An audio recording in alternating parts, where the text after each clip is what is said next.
Hi అండి, అందరికీ నమస్తే. Welcome back to our channel వారాల లక్షిత్ పటేల్ క్రియేషన్స్. ఈరోజు వీడియోలో శ్రీ విద్యా సరస్వతి దేవాలయం వర్గల్ను మీతో షేర్ చేస్తున్నాను. పిల్లల్ని బడిలో చేర్పించే ముందు వాళ్ళకి అక్షరాభ్యాసం చేయడం ఆనవాయితీ. చదువుల తల్లిగా పేరొందిన సరస్వతి గుడిలో పలకాబలకం పట్టించి అక్షరాలు దిద్దిస్తే పిల్లలు బాగా చదువుతారని నమ్మకం. అందుకే తెలుగు రాష్ట్రాల్లో చాలామంది తమ పిల్లల అక్షరాభ్యాసం కోసం బాసర సరస్వతి అమ్మవారి గుడికి వెళ్తారు.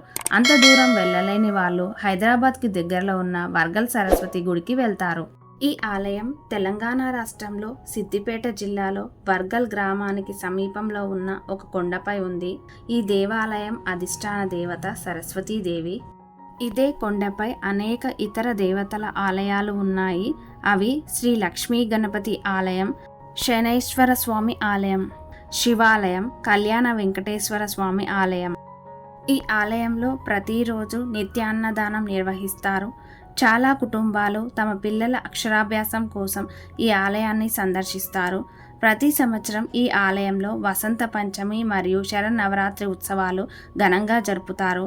తెలంగాణ రాష్ట్రంలో గల అతి కొద్ది సరస్వతీ దేవాలయాలలో ఈ దేవాలయం ఒకటి. ఈ దేవాలయం కంచి కామకోటి పీఠం ఆధ్వర్యంలో నిర్వహించబడుతున్నది. వర్గల్ గ్రామం సికింద్రాబాద్ నుండి 48 కిలోమీటర్ల దూరంలో ఉంది. జూబ్లీ బస్ స్టేషన్ నుండి వచ్చే బస్సులు వర్గల్ క్రాస్ రోడ్స్ వద్ద ఆగుతాయి. అక్కడి నుండి ప్రైవేట్ వాహనాల ద్వారా ఈ ఆలయాన్ని చేరుకోవచ్చు.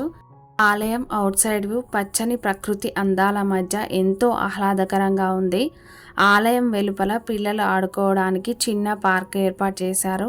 ఆ సరస్వతీ దేవి ఆశీస్సులు మనందరిపై ఉండాలని మనస్ఫూర్తిగా కోరుకుంటూ థ్యాంక్ యూ ఫర్ వాచింగ్. మరొక వీడియోతో మళ్ళీ కలుద్దాం.